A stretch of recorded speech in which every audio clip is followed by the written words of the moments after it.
नमस्कार दोस्तों, welcome to the GS world. दोस्तों, आज हम पढ़ने जा रहे हैं भारत की नदियाँ। नदियाँ एक ऐसा इम्पॉर्टेंट टॉपिक है जो आपकी हर परीक्षा की दृष्टि से इम्पॉर्टेंट है। आने वाली सभी परीक्षाओं की दृष्टि से नदियाँ इम्पॉर्टेंट टॉपिक है। ठीक है, तो बिल्कुल भी टाइम को वेस्ट नहीं करते हैं, फटाफट से आगे बढ़ते हैं। तो यहाँ पर मैंने 25 क्वेश्चंस का सेट लिया है। पहला क्वेश्चन है, भारत में प्रवाहित होने वाली सबसे बड़ी नदी कौन सी है?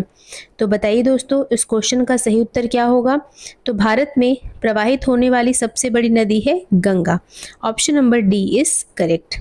गंगा की लंबाई की बात करें तो इसकी लंबाई है 2525 किलोमीटर। ये भी आपको ध्यान रखना है। चलिए नेक्स्ट क्वेश्चन देखते हैं। नेक्स्ट क्वेश्चन है, गंगा नदी को बांग्लादेश में किस नाम से जाना जाता है? बताइए दोस्तों, गंगा नदी को बांग्लादेश में क्या कहा जाता है? तो गंगा नदी को बांग्लादेश में पद्मा के नाम से जाना जाता है। Option number A is correct. ठीक है, चलिए अगला क्वेश्चन देखते हैं। अगला क्वेश्चन है, गंगा और ब्रह्मपुत्र की संयुक्त जलधारा किस नाम से जानी जाती है? गंगा और ब्रह्मपुत्र की संयुक्त जलधारा, इसे हम किस नाम से जानते हैं? तो इसे जाना जाता है मेघना के नाम से। Option number C is correct. ठीक है, चलिए आगे बढ़ते हैं। अगला क्वेश्चन है, निम्न में से किस नदी को एक विनाशक नदी के नाम से जाना जाता है? बताइए दोस्तों, वो कौन सी नदी है जिसे एक विनाशक नदी के नाम से भी जाना जाता है? तो कोसी नदी को विनाशक नदी कहा जाता है। कोसी नदी को विनाशक नदी कहा जाता है। Option number C is correct. अगला क्वेश्चन देख लें। अगला क्वेश्चन है, निम्न में से किस नदी को उसकी पवित्रता के कारण दक्षिण भारत की गंगा कहा जाता है? कौन सी नदी है जिसे उसकी पवित्रता के कारण दक्षिण भारत की गंगा कहा जाता है? तो हमारा सही उत्तर है option number B, Kaveri. Kaveri नदी को कावेरी नदी की पवित्रता के कारण दक्षिण भारत की गंगा कहा जाता है। अगला क्वेश्चन देखते हैं। अगला क्वेश्चन है, भारत की लवण नदी के नाम से कौन सी नदी जानी जाती है? लवण नदी, इसका मतलब आप समझते होंगे कि उस नदी का पानी क्या है? खारा है, नमकीन है। ठीक है, तो लवण नदी के नाम से कौन सी नदी जानी जाती है? तो लूनी नदी। Option number B is correct. अगला क्वेश्चन देखें। निम्न में से कौन सी नदी डेल्टा नहीं बनाती? बताइए दोस्तों, कौन सी नदी है जो डेल्टा नहीं बनाती? गंगा, गोदावरी, महानदी या ताप्ती? तो हमारा सही उत्तर है option number D, Tapti. Tapti नदी डेल्टा का निर्माण नहीं करती। दोस्तों, डेल्टा और एस्चुरी क्या होता है, ये भी एग्जाम के लिए इम्पॉर्टेंट है। तो मैं आपको नेक्स्ट वीडियो में ये बताऊंगी कि डेल्टा क्या होता है, एस्चुरी क्या होता है, कौन कौन सी नदी डेल्टा बनाती है और कौन कौन सी नदी एस्चुरी यानी कि ज्वारनद मुख का निर्माण करती है। ठीक है, चलिए अगला क्वेश्चन देखते हैं। अगला क्वेश्चन है, निम्न में से कौन सी नदी एस्चुरी नहीं बनाती? बताइए दोस्तों, कौन सी नदी एस्चुरी यानी ज्वारनद मुख का निर्माण नहीं करती? तो वो है हमारी Mahanadi. Option number D is correct. Mahanadi estuary का निर्माण नहीं करती। ठीक है, चलिए अगला क्वेश्चन, क्षिप्रा नदी निम्न में से किसकी सहायक नदी है? बताइए दोस्तों, क्षिप्रा नदी इनमें से कौन सी नदी है जिसकी सहायक नदी है? तो क्षिप्रा नदी चंबल की सहायक नदी है। क्षिप्रा नदी किसकी सहायक नदी है? चंबल की। ठीक है, चलिए आगे बढ़ते हैं। अगला क्वेश्चन है, निम्न में से कौन सी नदी मध्य प्रदेश के अमरकंटक के पठार से निकलती है? कौन सी नदी है जो मध्य प्रदेश के अमरकंटक के पठार से निकलती है? तो ये तीनों नदियां जो हैं वो अमरकंटक पठार मध्य प्रदेश से निकलती हैं। सही उत्तर होगा ऑप्शन नंबर डी, उपरोक्त सभी। नर्मदा, सोन और जोहिला, ये तीनों नदी मध्य प्रदेश के अमरकंटक के पठार से निकलती हैं। अगला क्वेश्चन, दक्षिण भारत की नदियों में से सबसे लंबी नदी कौन सी है? बताइए दोस्तों, दक्षिण भारत की नदियों में से सबसे लंबी नदी कौन सी है? गोदावरी नदी। Option number D is correct. अगला क्वेश्चन, वैनगंगा तथा पैनगंगा किसकी सहायक नदी है? बताइए दोस्तों, वैनगंगा और पैनगंगा किसकी सहायक नदी है? तो नाम में ही आंसर छुपा है, गंगा नदी की। गंगा नदी की सहायक नदियां कौन कौन सी हैं? वैनगंगा, पैनगंगा, इसके अलावा और भी सहायक नदी है। ठीक है, चलिए अगला क्वेश्चन देख लेते हैं। अगला क्वेश्चन है, भारत की सबसे लंबी नदी जिसका उद्गम एवं मुहाना दोनों भारतीय क्षेत्र में स्थित है, कौन सी है? देखिए क्वेश्चन में ही आपका आंसर छुपा है। भारत की सबसे लंबी नदी आप सभी को पता है गंगा है, तो भारत की सबसे लंबी नदी कौन सी हुई? गंगा। हमारा सही उत्तर ऑप्शन नंबर ए। गंगा नदी जो है इसका उद्गम और मुहाना दोनों भारतीय क्षेत्र में ही स्थित है। और अब मैंने आपको पहले ही बताया कि इसकी लंबाई है 2525 किलोमीटर। इंपॉर्टेंट है, इसको नोट करते चलिए, एग्जाम में कई बार पूछा जा चुका है। चलिए अगला क्वेश्चन है, कावेरी जल विवाद किन दो राज्यों के बीच है? कावेरी जल विवाद कर्नाटक और तमिलनाडु, इन दो राज्यों के बीच है। ठीक है, कंफ्यूज नहीं होना है, कर्नाटक और तमिलनाडु के बीच क्या है? कावेरी जल विवाद। अगला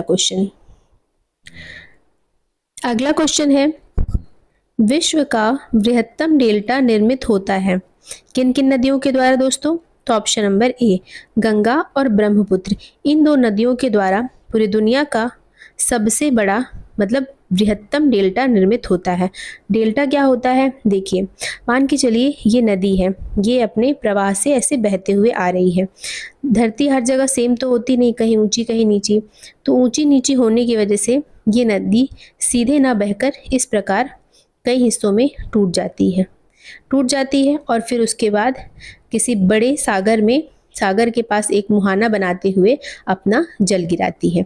तो यहाँ पर ये जो निर्मित हुआ है, एक ही नदी आगे चल के कई हिस्सों में जो टूट गई है, तो ये क्या निर्मित कर रही है? डेल्टा का निर्माण कर रही है।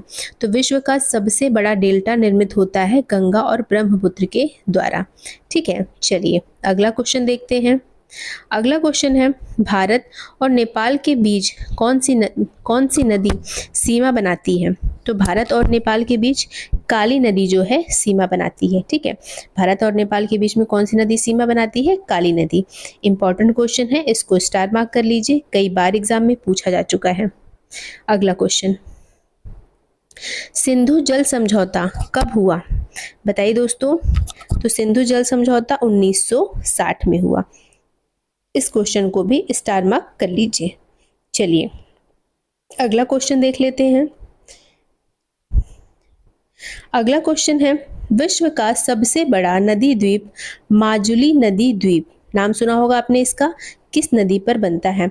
विश्व का सबसे बड़ा नदी द्वीप माजुली नदी द्वीप किस नदी पर बनता है? तो यहाँ पर हमारा सही उत्तर है ऑप्शन नंबर बी, ब्रह्मपुत्र। देखिए इस क्वेश्चन में आपका एक और क्वेश्चन छुपा है, विश्व का सबसे बड़ा नदी द्वीप कौन सा है? तो माजुली नदी द्वीप। ठीक है, एग्जाम में ऐसा क्वेश्चन पूछा जा सकता है कि विश्व का सबसे बड़ा नदी द्वीप कौन सा है? माजुली नदी द्वीप। और किस नदी पर बनता है? तो ब्रह्मपुत्र। और ये दोनों क्वेश्चन एग्जाम में आ चुके हैं कि विश्व का सबसे बड़ा नदी द्वीप कौन सा है और किस नदी पर बनता है? तो माजुली नदी द्वीप ब्रह्मपुत्र नदी पर बनता है। चलिए नेक्स्ट क्वेश्चन देखते हैं। निम्न में से कौन सी दो नदियां हैं पश्चिम की ओर बहती हैं? कौन सी दो नदी हैं जो पश्चिम की ओर बहती है, जिनका प्रवाह पश्चिम की ओर है?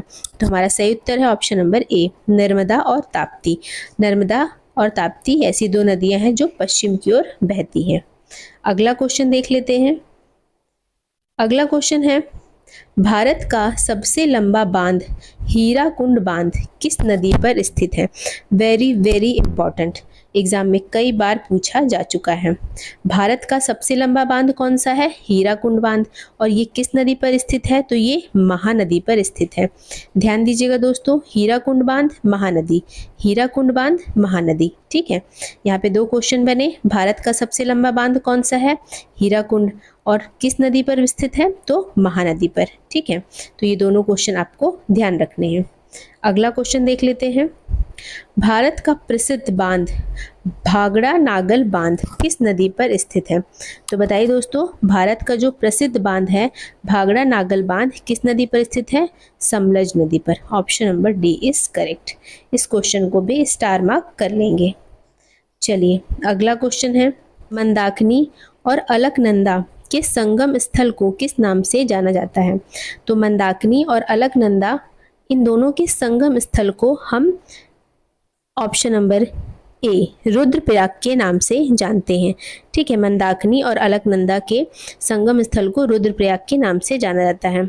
इन ऑप्शंस के बारे में भी बात कर लेते हैं। देवप्रयाग, देखिए भागीरथी और अलकनंदा इनके संगम स्थल को देवप्रयाग के नाम से जाना जाता है। कर्णप्रयाग, पिंडर और अलकनंदा इनके संगम स्थल को कर्णप्रयाग के नाम से जाना जाता है। विष्णुप्रयाग, धौलीगंगा और अलकनंदा इन दोनों के संगम स्थल को विष्णुप्रयाग के नाम से जाना जाता है। यानी कि सभी ऑप्शंस में अलकनंदा एक तो ये कॉमन हो गया, बाकी रुद्रप्रयाग में मंदाकिनी, देवप्रयाग में भागीरथी, कर्णप्रयाग में पिंडर और विष्णुप्रयाग में धौलीगंगा। ठीक है, तो जो भी मैंने बातें आपको बताई उसको अच्छे से नोट कर लीजिए और स्टार मार्क कर लीजिए, क्योंकि ये क्वेश्चन एग्जाम के पॉइंट ऑफ व्यू से वेरी इंपॉर्टेंट है। चलिए अगला क्वेश्चन देख लेते हैं। अगला क्वेश्चन है, निम्नलिखित में से कौन सी नदी तिब्बत में नेपाल चीन सीमा से निकलती है और हाजीपुर यानी कि बिहार के पास गंगा में शामिल हो जाती है? ठीक है, हाजीपुर कहाँ है? बिहार में। देखिए, निम्न में कौन सी नदी तिब्बत में नेपाल चीन सीमा से निकलती है और हाजीपुर बिहार के पास गंगा में शामिल हो जाती है? बताइए दोस्तों। तो यहाँ पर हमारा सही उत्तर है option number C, Gandak. Gandak नदी हमारा सही उत्तर है। चलिए, गंडक नदी नेपाल चीन सीमा से निकलती है। यहाँ पर एक और चीज़ ध्यान दीजिए दोस्तों, यहाँ पर एग्जाम में ऐसा क्वेश्चन भी पूछा जा सकता है कि कौन सी नदी तिब्बत में नेपाल चीन सीमा से निकलती है? तो गंडक नदी। ठीक है, और आगे जाके हाजीपुर बिहार के पास गंगा में शामिल हो जाती है, तो गंडक नदी। अगला क्वेश्चन, अगला क्वेश्चन है, गोविंद वल्लभ पंत सागर किस नदी पर स्थित है? बहुत ही इंपॉर्टेंट क्वेश्चन है। हमारा सही उत्तर ऑप्शन नंबर सी, रिहंद नदी। रिहंद नदी पर गोविंद वल्लभ पंत सागर स्थित है। अगला क्वेश्चन देखते हैं, भारत का सबसे ऊंचा बांध टिहरी बांध किस नदी पर स्थित है? तो बताइए दोस्तों, यहाँ पर जो है हमारा सही उत्तर होगा ऑप्शन नंबर ए, भागीरथी नदी पर। भारत का सबसे ऊंचा बांध कौन सा है? टिहरी बांध। और किस नदी पर स्थित है? तो भागीरथी नदी पर। ठीक है, तो इस क्वेश्चन से आपके दो ऑब्जेक्टिव बन गए कि भारत का सबसे ऊंचा बांध है टिहरी बांध और ये टिहरी बांध भागीरथी नदी पर स्थित है। तो ये थे आज के आपके 25 क्वेश्चंस। नेक्स्ट वीडियो में नेक्स्ट नए टॉपिक के साथ मिलूंगी और नए नए प्रीवियस ईयर क्वेश्चंस लगाएंगे। यदि आपको मेरा वीडियो अच्छा लगा तो वीडियो को लाइक करिए, चैनल को सब्सक्राइब करिए, बने रहिए हमारे चैनल के साथ। Thank you for watching friends.